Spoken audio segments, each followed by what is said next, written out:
The Black and Gold Gala and Paint the Rink Pink are in the rear view, but we still have about a third of the Austin Bruins season left to go, and we are back with another edition of the Austin Bruins Coaches Show. David Coyer joining me, head coach Steve Howard. Coach, it was your 8th Paint the Rink Pink night, 2nd Black and Gold Gala. Actually, we established it was only your 7th Paint the Rink Pink night. I do remember. Sometimes I remember things. But 2nd Black and Gold Gala. Just kind of walk through last week. What did you think of last week with all the events going on? Obviously, it's a big week in the city of Austin. Yeah, no, it's every year we look forward to it. Even in our recruiting videos, we're talking to players. We usually send some of the clips out just because it's such a cool atmosphere. It's a great thing when the whole town gets involved. I think it was only Paint the Rink Pink one year, and then right away the entire town got behind it, and then all these events started, and the whole town turns pink for that week. And really, realistically, it's probably more like the month. And there's so many great events, and the town raises so much money, and this is usually the icing on the cake and one of the last things to happen. So really proud of our guys and getting out in the community and proud of this town. Austin is awesome to all contribute in the way they do, and for a small town like this to raise so much money for the Hormel Institute, it's just such a great thing, and they're doing great things over there at the Hormel Institute. And we want to try to solve these different cancers, and they're doing such a great job of getting more research done and finding some new ways to hopefully correct it. And it's an ongoing thing, and it's an ongoing fight that we're going to have to continue to do probably for at least the rest of my life.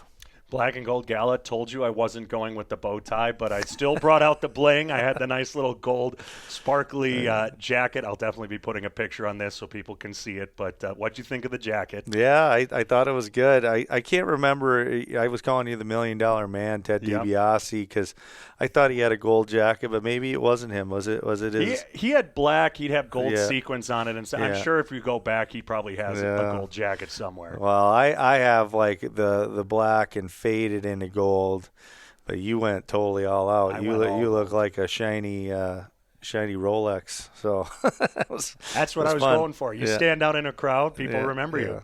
But let's go Paint the Rink Pink night, not the outcome that the Bruins wanted, a 2-1 overtime loss to the St. Cloud Norsemen. Let's break down that overtime period. Started off even 3-on-3, then the Bruins getting on the Chad Thomas Nordhaus Realty power play. Little bit of a breakdown led to a 2-on-1 breakout for the Norsemen.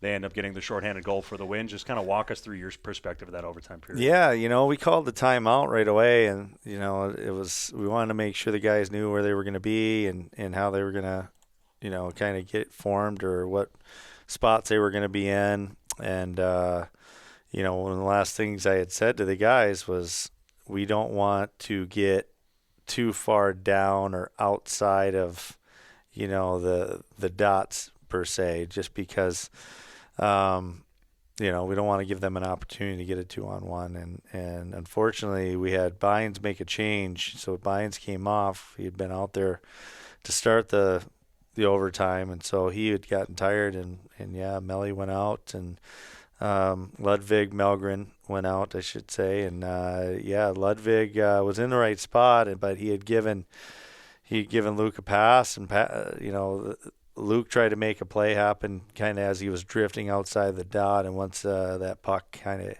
ricocheted off a stick, it went right to their guys, and they were on a 2-on-1, which Ludwig knows. He kind of played that a little too aggressive on the guy carrying the puck, and he left their leading scorer and captain on a breakaway from the blue line in. And it's hockey. It's a game of mistakes. We just made a pretty big one right there, and made a couple of big ones right there, to be honest with you. It's one of those where you got the game in your hands. You're on a 4-on-3 for, I think there was maybe 3 minutes left, a little over 3 minutes left, and it's like, okay, let's try to get a goal, but we just got a little too antsy, and hats off to St. Cloud. They capitalized on it.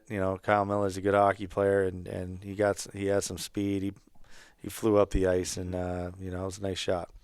Still 3 points on the weekend, though, so not the worst-case scenario for the Austin Bruins. But let's talk, since we're talking power play, just the second shorthanded goal allowed by the Bruins power play this year. But that's not really where the power play woes have been as of late.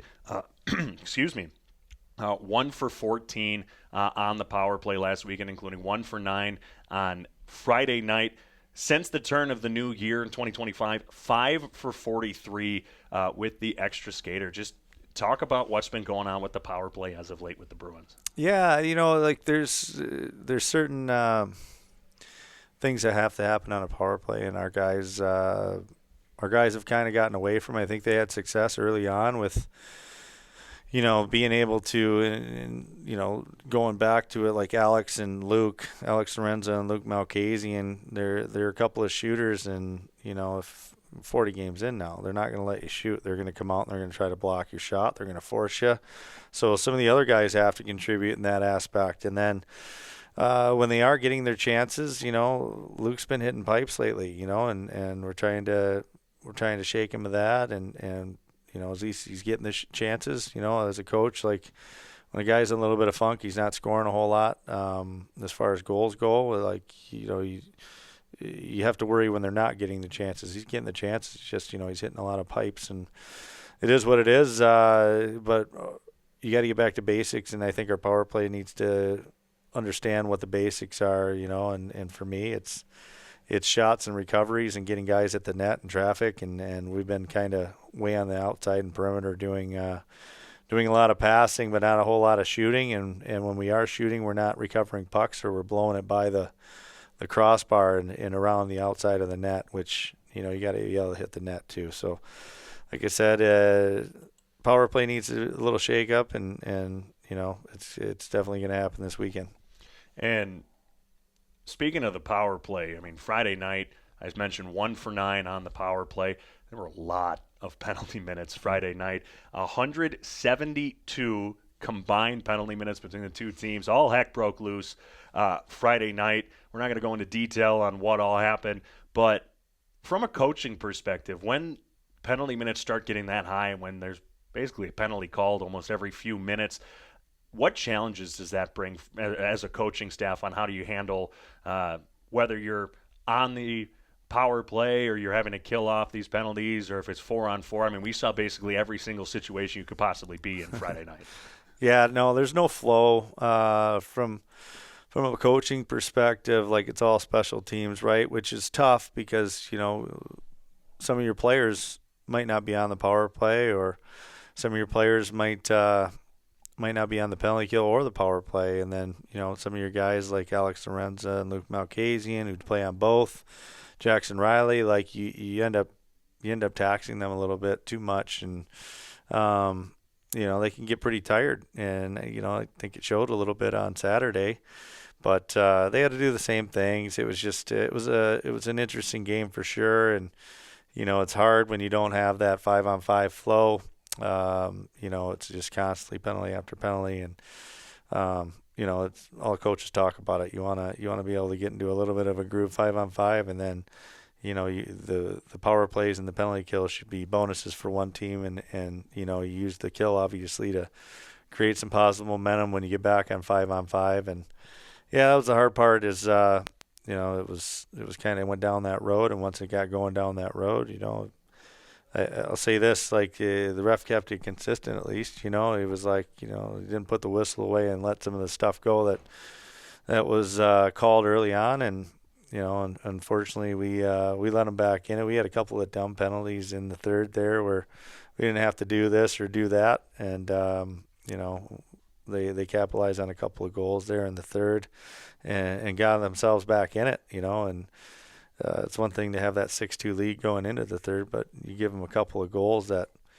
were kind of gifted to them because we did something dumb. And I always tell our guys, like, we can kill off the hard penalties, but, the ones you gift them because, you're slashing the goalie on top of his glove when he's got it covered, you're on 5-on-5 at that point. You don't need to do it, and we did it. And unfortunately, they went down and scored right after, and that got them into it. So, And you mentioned there, up 6-2 after the second period, ends up being a 6-4 game.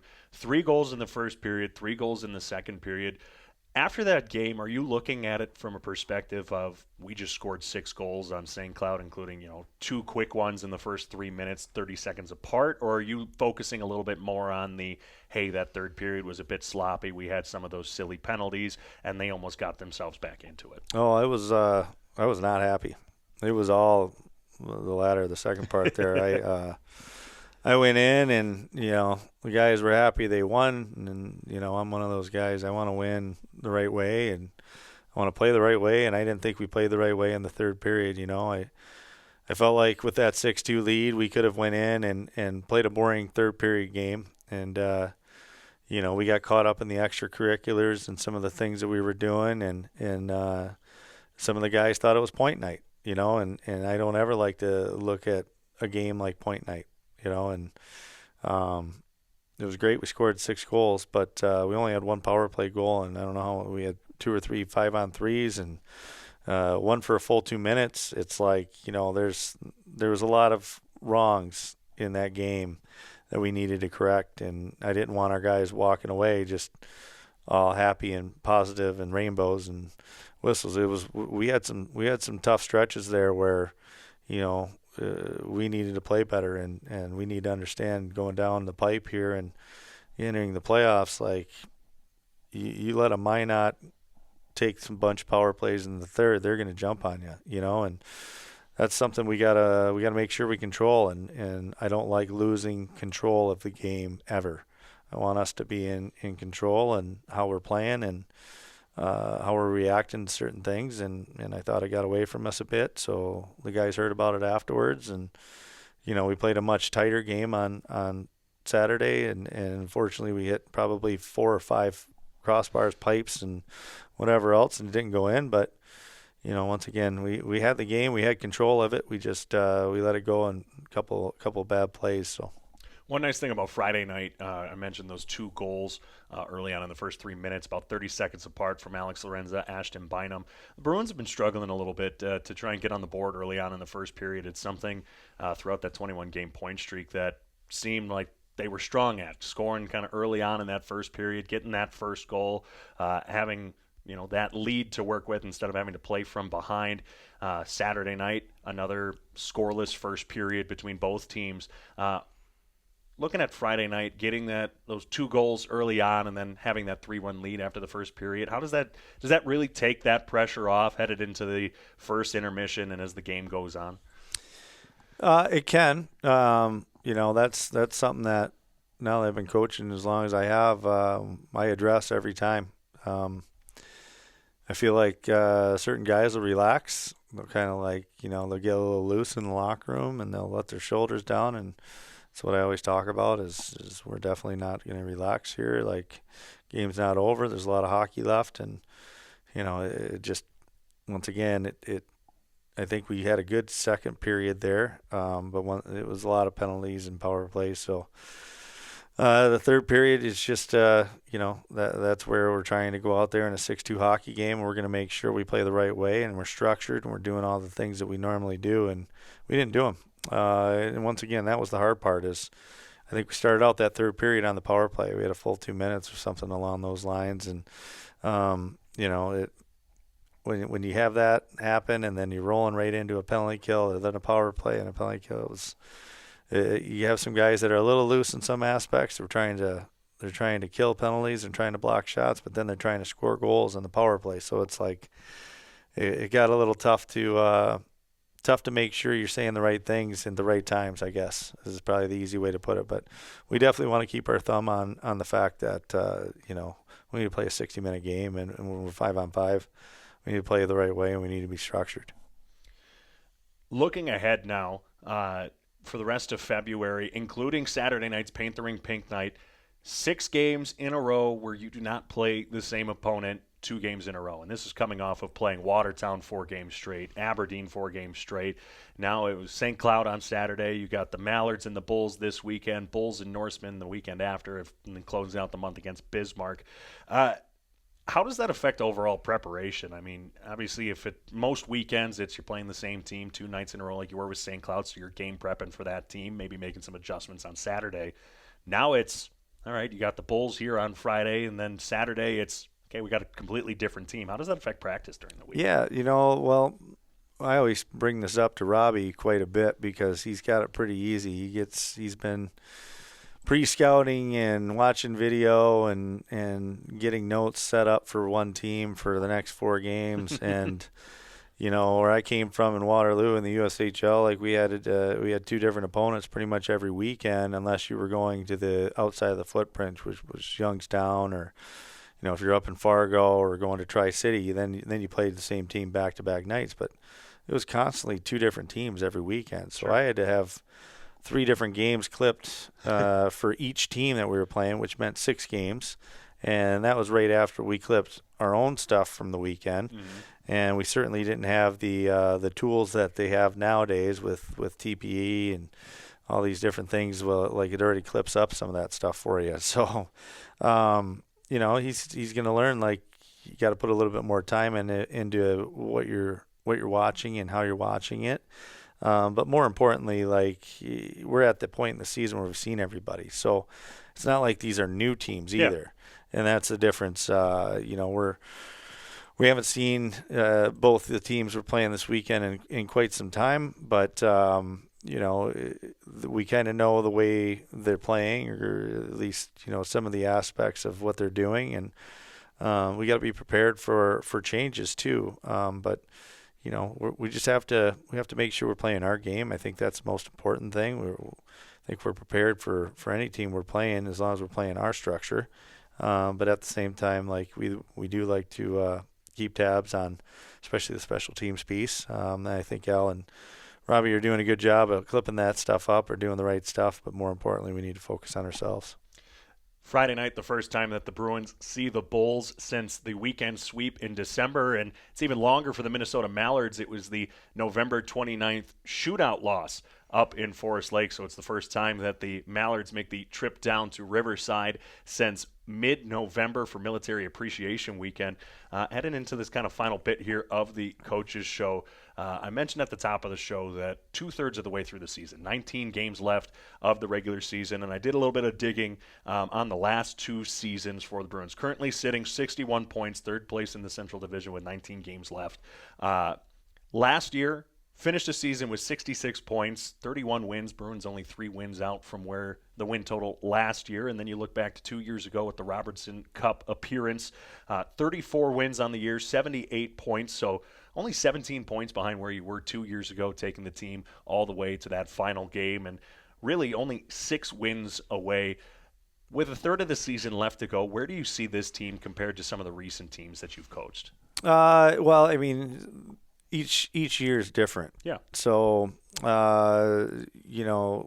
last year we were fighting for our lives at this point, because we were really bunched up with, I think it was St. Cloud, Aberdeen, and, obviously Minot was up at the top, and Bismarck was kind of in that mix too. But we were all fighting for that last couple playoff spots, and, it came down to, we needed to win. I think it was like 13 games out of the last 20 in order to make it. And I had a board, a dry erase board. I took a picture of it, actually, and these were our opponents. These were the weekends we had to win, and these are the weekends, like, realistically you can look at a split, and so I had it all mapped out in my head, and we ended up achieving the playoff spot, but we ended up getting bounced in the first round. So obviously everybody wants to make it all the way to the Robertson Cup and win the thing, but the season before, it was a little different mindset. I think this was kind of when we hit the lull of the season,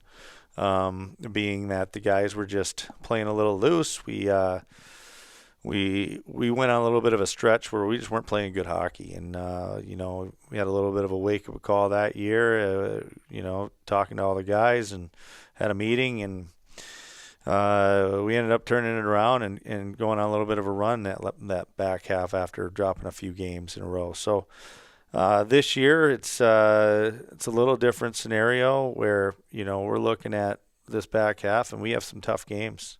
And this weekend is we're playing an opponent that is fighting for their lives. Their playoffs have already started, just like St. Cloud's had already started. They need to win games in order to make the playoffs. So North Iowa is going to be on it.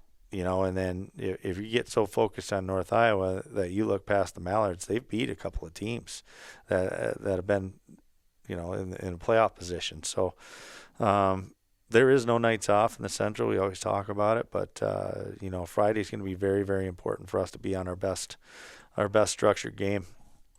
And you mentioned a couple of years ago, you had a couple of those must-win games in that final stretch. Do you have any must-win games? I mean, most games, as I'm sure you would say, are must-win from this point on. Is there a weekend in particular that you kind of have circled on the calendar? No, I don't like to look too far ahead. I just want to stick with Friday, sure. And then Saturday's next. But, I mean, we know, March is going to be a tough stretch. Don't get me wrong. It's not one weekend. We got 4 games against Bismarck. They're here, we're there. Then we get the Mallards and Aberdeen all in a 3-3, and that's the middle portion, and then that separates us going to Minot and having Minot come here.